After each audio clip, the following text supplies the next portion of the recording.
the giving of the name to John the Baptist. And people asked, what will this child become? A centuries-old verse, locked in mystery, hints at a seismic shift in Rome's highest office. The faded lines speak of an aged leader's passing and the rise of a new figure. Few would imagine that this cryptic rhyme could point toward a modern churchman from Manila. As rumors spread online, many eyes turned to a single name. What exactly did those 4 lines foretell, and could history be bending toward an unexpected successor? A 1600-year riddle.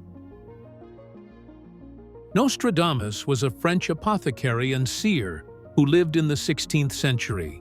He gained fame for a book called Les Prophéties, published in 1555. In this book, he wrote a collection of 4-line verses, or quatrains. He claimed these lines revealed future events in coded form. They use general language that can fit many situations. Readers have studied them to see real outcomes. The truth remains hidden. Mystery fuels endless talks. Les Prophéties appeared in a small volume that he first printed in Salon de Provence. It contained 100 quatrains divided into sections called centuries. Each quatrain uses 4 crisp lines that mix historical names, places, and odd symbols. Nostradamus often wrote in a blend of French, Latin, Greek, and Occitan. He chose this style to hide the exact meaning and to protect himself from charges of heresy. Over time, readers have tried to place real figures and events into his verses. The vague wording means that a single quatrain can fit many moments in history, from wars to royal births and tragedies. The quatrain tied to a new pontiff reads like this in English. After an old leader passes away, a man from Rome of middle years will take his place. Some will say he loses his strength, yet he will rule for a long-lasting time with sharp, firm action. Nostradamus never listed names or dates. His words leave out clear markers like exact places or people. That way, no one could say the prediction was false until after events happened. People often add details after the fact. They fit lines to events they know. In this way, each quatrain stays alive long after its writing. Today, readers try to match the lines with news and politics. Some point to wars and royal successions, while others see natural disasters. Over the years, people have linked quatrains to revolutions in France, world wars, and even moon landings. The lack of clear detail lets each generation find its meaning. A small group studies his original notes and letters to learn his true aim. Yet, in the public mind, the quatrains remain puzzles, ready to catch a moment. Among the many ways to read this quatrain, one stands out today. It seems to describe a pope's passing and the rise of his successor. In past years, attention has focused on Rome's leadership. When Pope Francis turned 89, many people wondered who would follow. The idea of a Roman stepping in stirred talks. People named several contenders, including a man from Asia. In that list, Cardinal Tagle drew wide attention. This view gives weight to an old verse. As the world watches the Vatican for signs of change, Nostradamus's cryptic quatrains hint at a transition within the papacy. Could the next pope be the bridge between the past and future of the Church? Lines that speak of change. Nostradamus published Les Prophéties, containing quatrains that aimed to show future events in coded form. Each quatrain spans 4 different languages, as mentioned earlier. One quatrain that resurfaces in church debates reads in plain English. Through the death of a very old pontiff, a Roman of good age will be elected. Of him, it will be said that he weakens his seat, but long will he sit and in mordant activity. Because Nostradamus avoided names and dates, his words invite broad interpretation. The phrase Roman of good age. Historians often say that good age points to a leader in midlife, perhaps in his 40s or 50s, rather than someone very young or elderly. This middle range suggests a bridge between the old guard and fresh energy in church leadership. The quatrain then mentions critics who claim the new pontiff weakens his seat. This line has been read as hinting at early doubts about his authority, health, or political choices. In this context, the verb weakens may signal a loss of power or credibility among peers. Yet the final line reassures that the same leader will sit for a long time with mordant activity. Historians explain that mordant in Old French implies sharp or cutting action. Some readers see mordant activity as a promise of firm doctrinal decisions or strict governance moves. Others believe it foreshadows bold diplomatic initiatives or clear stances on social issues. The lack of clear markers like proper names means each era recasts the quatrain to match its events. In past centuries, readers tied similar verses to Pope Clement VII and Pope Urban VIII when church conflict peaked. More recently, the quatrain gained the spotlight during transitions from John Paul II to Benedict XVI and then to Francis. Some enthusiasts track online discussions that connect these lines to social media trends and betting odds for potential successors. The result is a blend of ancient mystery and modern speculation that fuels worldwide interest. It prompts questions about how much weight to give to cryptic poetry when choosing a person for a spiritual role. These lines remain a spark for discussions at each papal transition. Meet Cardinal Luis Antonio Tagle. Cardinal Luis Antonio Tagle was born on June 21, 1957, in Manila, Philippines. He grew up in a home that valued both learning and faith. His father worked as an engineer, and his mother taught music at a public school. Luis Antonio Tagle was the oldest of 2 children, and he showed a strong interest in religious studies from a young age. As a teenager, he decided to devote his life to serving God and began his studies at the San Jose Seminary in Manila. He studied philosophy and theology in classes that focused on the teachings of the church and the needs of his community. After completing his studies in philosophy, he moved on to study theology at Ateneo de Manila University. He graduated with a bachelor's degree in theology in 1981. He then went on to pursue further training to prepare for the priesthood. He was ordained a priest in February 1982 by the local bishop. Cardinal Luis Antonio Tagle began his work in the Diocese of Imus, where he served as assistant parish priest. He quickly gained respect for his heartwarming speeches and his genuine care for people who faced hardship. After 5 years of parish work, Luis Antonio Tagle won a scholarship to study in the United States of America. He attended the Catholic University of America in Washington, D.C. There, he earned a doctorate in theology with highest honors. His research focused on the role of bishops in the modern church. He completed his doctorate in 1991 and returned to the Philippines. In 2001, Pope John Paul II named him Bishop of Imus. He received his episcopal consecration later that year.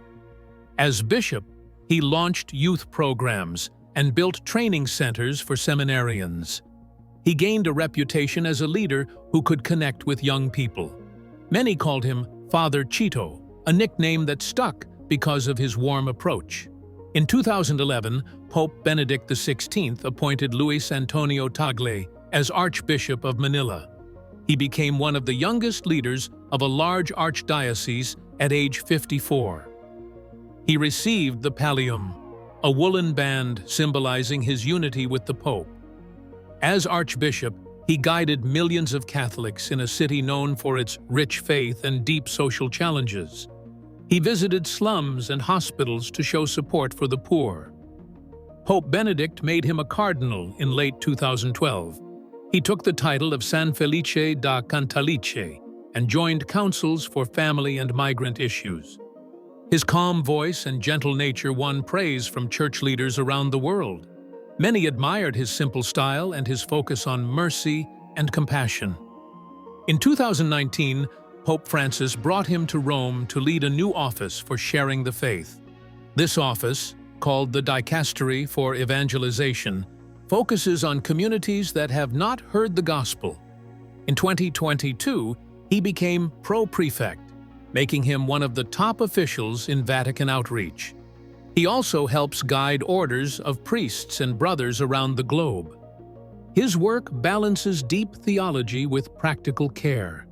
Many view him as a leading candidate. However, as Cardinal Luis Antonio Tagle's influence grows, his journey from Manila to Rome has marked a pivotal moment for the Vatican's outreach efforts. But could his path be leading him to an even greater role? His journey from Manila to Rome. At the end of 2019, Pope Francis called Cardinal Luis Antonio Tagle to Rome. He named him head of the Congregation for the Evangelization of Peoples. This office directs mission work in more than 1,000 dioceses in Africa and Asia. Tagle was the first Asian in decades to hold this key position. His appointment showed the Vatican's growing focus on regions where the Church is expanding fastest. In early 2020, Tagle began a series of listening tours. He visited Nigeria, Ghana, Kenya, India, and Indonesia. At each stop, he joined local masses, visited community halls, and spoke with parishioners about their struggles and hopes. He met youth leaders, catechists, health workers, and volunteers. He asked them how the Church could better support families facing poverty, illness, or displacement. He then pledged to shape Vatican aid to meet those needs rather than impose plans made only in Rome. That spring, Tagle convened a major consultation in Rome with delegates from Latin America, Africa, Asia, and the Pacific Islands. They shared success stories on training priests for multilingual congregations, on lay-led health clinics in rural areas, and on school partnerships that include both faith and basic education. Tagle pressed for faster approval of bishops in mission lands, arguing that strong local leadership was essential for growth. He also called for joint programs linking church schools to community services so faith and service could work hand in hand.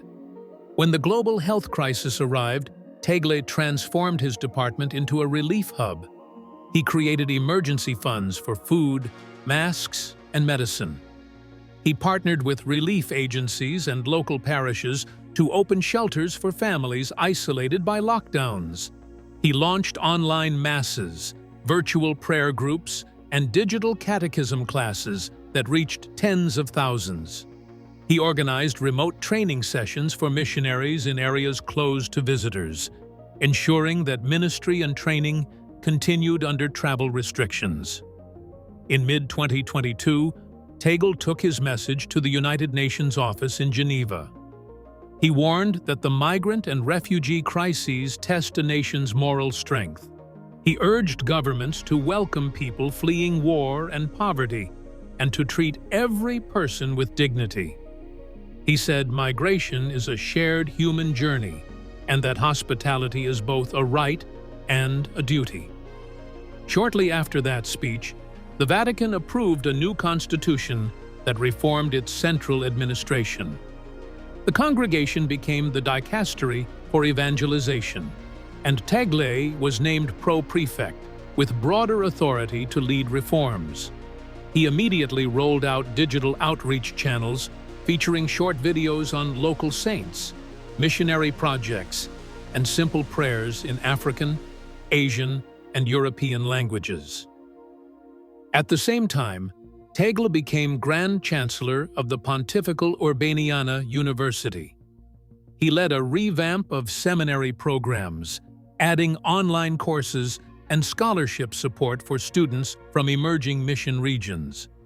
He also served as president of the Commission for Consecrated Religious, helping religious orders adapt to urban life and changing vocational trends. Through these roles, Tagle has blended respect for church tradition with innovative use of media and technology. His journey from Manila parish priest to Vatican missionary prefect has reshaped how the church plans and carries out its work around the world. It highlights his dedication and the church's commitment to reaching every culture and corner of the globe.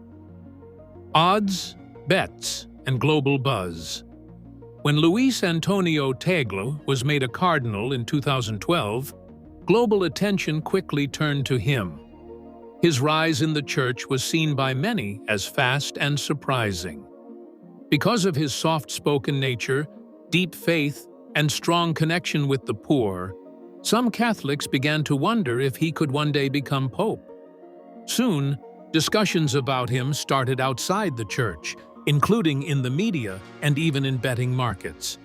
After Pope Benedict XVI announced his resignation in 2013, many names were mentioned as possible successors. One of those names was Luis Antonio Tagle. Even though he was young for such a high position, his background made people take notice. He was from Asia, where the Catholic Church was growing fast. He was also seen as someone close to the people, much like Pope Francis. Online platforms, especially those in the United Kingdom and Europe, began listing Antonio Tagle's name among the top candidates. Though he was not the top favorite, his odds of becoming pope were higher than many others. At one point, he was among the top 10 on several betting lists.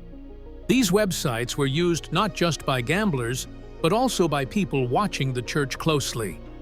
Journalists from different countries began writing about Antonio Tagle. He was described as the Asian Francis because of his humility and simple lifestyle. He often carried his bag, wore plain clothes, and took time to speak with ordinary people. This made him popular in the media. Several news networks featured him in reports leading up to the 2013 conclave. While he was not elected pope then, his presence was strongly felt. The buzz did not stop after that. Even after Pope Francis was chosen, Tagle's name continued to appear in news stories and church discussions.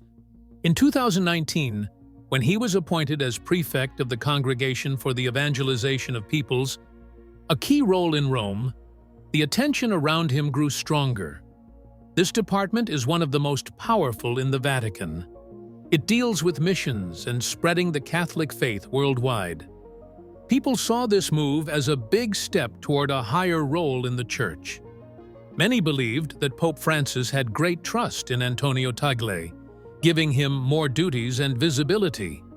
The fact that he was only the second Asian to lead that office added more weight to the buzz. In different Catholic forums and religious blogs, many started calling him a papabile. This is a word used in the church to describe someone who could be chosen as the next pope. Supporters pointed out his good reputation, global experience, and ability to communicate well with people of all ages. At the same time, some observers noted challenges. Tagle's quiet nature, his nationality, and the tradition of choosing European popes were all seen as factors that might work against him. But even with these questions, the global talk about him has not faded.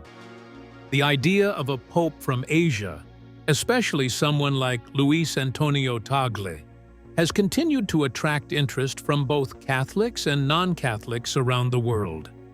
From quatrains to tweets, the prophecies of Nostradamus have been studied for hundreds of years. He wrote in short, poetic verses called quatrains. These four-line predictions were written in Old French and used strange language, making them hard to understand. People all over the world have tried to match these writings to real-life events. Some believe that Nostradamus predicted big world changes, natural disasters, and even the rise and fall of leaders.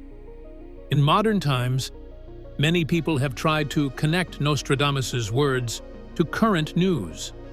With the rise of social media, especially Twitter, these connections now spread faster than ever. One post about a prediction can go viral in minutes. Some Twitter users claimed that one of Nostradamus's verses might be linked to Cardinal Luis Antonio Tagle. They said it described a man from the East, dressed in red, who rises to power in a time of confusion. Though Nostradamus never named anyone directly, these users believed the verse pointed to Tagle. The verse mentioned a time of global fear and unrest, which some compared to the coronavirus pandemic and other recent problems. Because Tagle is a cardinal from Asia and was given a big role in Rome in 2019, the idea caught attention. People started sharing images of the quatrain next to pictures of Tagle. These posts spread fast, gaining thousands of likes, retweets, and comments. Though many see this as just online talk, some religious bloggers and websites also joined in. They gave their thoughts on how Nostradamus's words might relate to current church events. The fact that Tagle is known for his gentle way of speaking, his deep faith, and his fast rise in the church gave more reason for people to link him to these old writings. At the same time, experts on Nostradamus warned people not to believe everything they read online. They reminded the public that the quatrains are often vague and open to many meanings. Just because someone on social media makes a connection does not mean it is true. But the mix of mystery, religion, and the internet makes stories like this hard to ignore. The link between Nostradamus and Tagle is now a trending topic online. Even if it started with one verse, it turned into a larger conversation. People continue to search through the quatrains and post their thoughts on what they might mean. The talks are still ongoing, and interest in both Nostradamus and Cardinal Tagle keeps growing across digital platforms. While the debate rages online, scholars are stepping in to caution against drawing definitive connections between Nostradamus's cryptic quatrains and current events. But could this ongoing intrigue hold more than just empty speculation? Scholars sound the alarm. As talks linking Nostradamus to Cardinal Luis Antonio Tagle grew louder online, several scholars and church historians began to step in. They warned that the rising trend of connecting vague old texts to current figures could mislead the public. Academic voices from both religious and other institutions began sounding the alarm about the way Nostradamus's writings were being used. Nostradamus wrote his prophecies in the 16th century, in a style that was not only poetic, but also purposely unclear. This has made his work attractive to people looking to find meaning in times of change or crisis. According to scholars, this habit of matching quatrains to recent figures or events usually lacks solid evidence.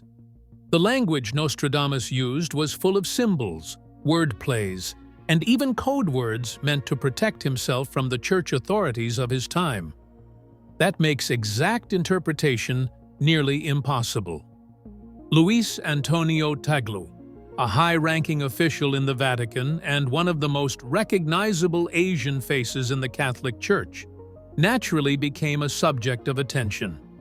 The fact that some quatrains mentioned a man from the East or one who rises during unrest made people quickly jump to conclusions. It has been made clear that this type of reading is not academic or reliable. They say that real prophecy studies require historical context, not quick online comparisons. Church historians have also noted that connecting Nostradamus to modern church figures is not new. Similar claims were made in the past about Pope John Paul II, Pope Benedict XVI, and even Pope Francis. Each time, public curiosity grew. But the historian's response remained the same. Without direct names or details, the connections remain weak and speculative. Some religious scholars also raised concerns about the spiritual impact of these claims. They said turning church leadership into a guessing game tied to prophecy could shift focus away from real issues facing the church, such as outreach, social justice, and faith education. They reminded the public that the Catholic Church does not officially recognize the writings of Nostradamus as part of its doctrine. Universities with theology departments and prophecy researchers echoed the same message. They urged people to treat viral claims with caution. Just because something spreads fast does not mean it is true. While it is okay to be curious, serious claims need serious proof. When old prophecies meet new media, the way people read and share Nostradamus's predictions has changed.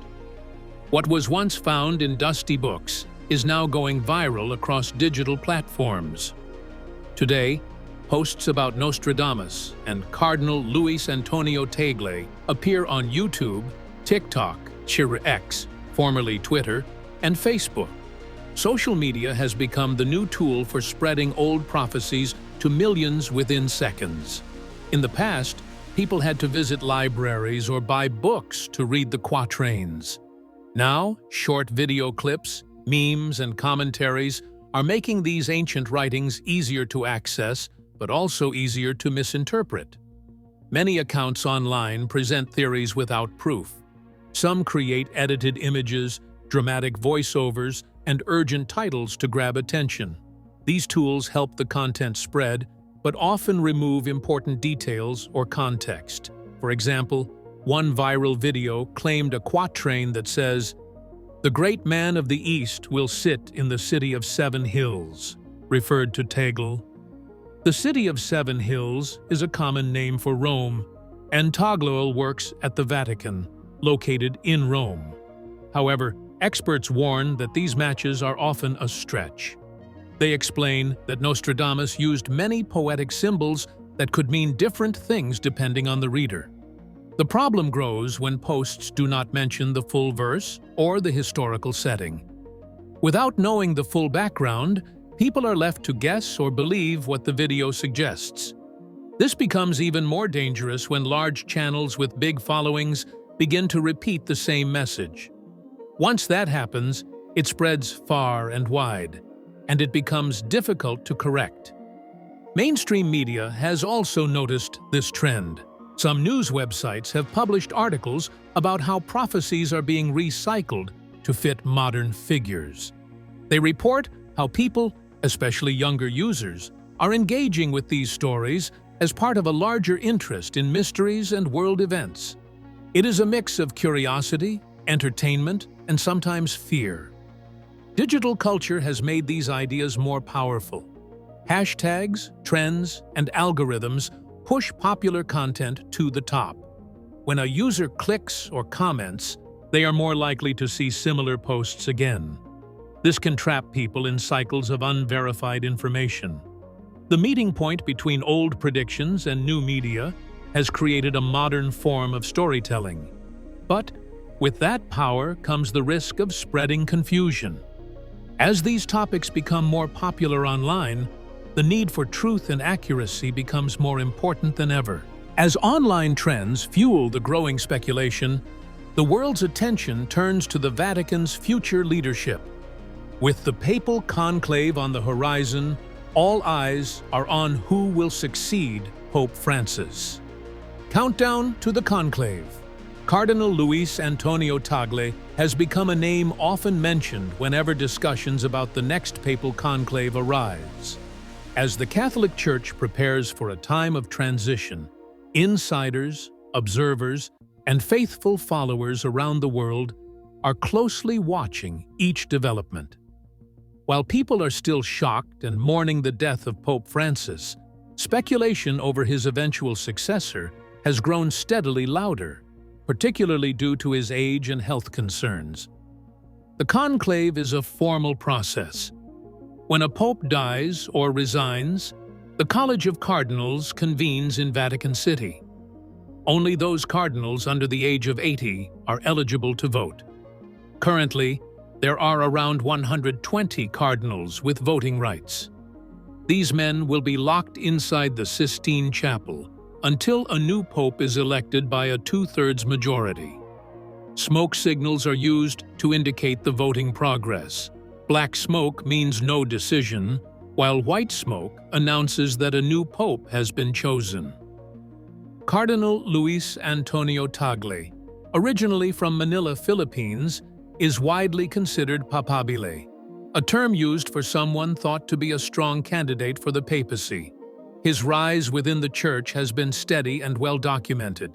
He served as Archbishop of Manila, and in 2019, he was appointed prefect of the Congregation for the Evangelization of Peoples. This position is significant. It handles missionary activities and church matters in regions where Christianity is still growing, especially in Asia and Africa. It gives Tagle influence and visibility. His international background makes him a unique candidate.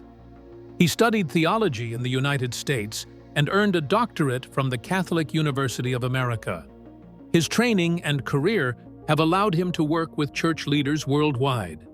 He speaks several languages and is known for his humble personality and clear communication style.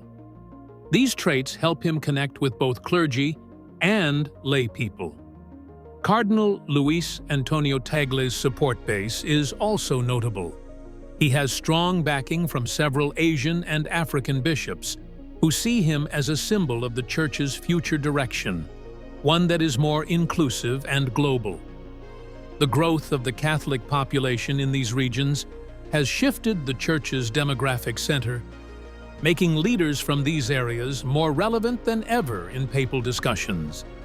However, it is not just geography or personality that makes Luis Antonio Tagle a contender. He was also close to Pope Francis. Their views aligned on several important issues, including social justice, the environment, and migration. The late Pope Francis promoted Luis Antonio Tagle to key positions, suggesting a level of trust and approval. Some observers believe that the late Pope Francis might have been positioning him as a potential successor. Despite this, papal elections are never predictable. History has shown that frontrunners do not always win. The voting cardinals can be influenced by many factors, including alliances, theological leanings, regional balance, and the Church's most pressing needs. Internal dynamics and private discussions during the conclave often shift opinions in unexpected ways. There is also a degree of political tension within the Church. Some conservative groups view Tagle's progressive stance as too close to the late Pope Francis. Others see him as too modest in addressing deep structural issues. His gentle style, while praised by many, may be seen by others as lacking the firmness needed to manage crises within the Church. The question of timing adds more pressure. If a conclave were to happen soon, Antonio Tagle would still be under 70 years old, making him a young candidate by papal standards. That could mean a longer papacy and more time to shape the future of the Church. Some cardinals may prefer someone older for a shorter term, especially if there is uncertainty about the Church's immediate direction. Regardless of the outcome, Tagle's name is likely to remain in discussion. His career reflects the Church's ongoing efforts to reach more diverse communities and adapt to a changing world. As the countdown to the next conclave continues, his visibility only grows stronger. Whether or not he is elected pope, his role in shaping the Church will continue to be significant.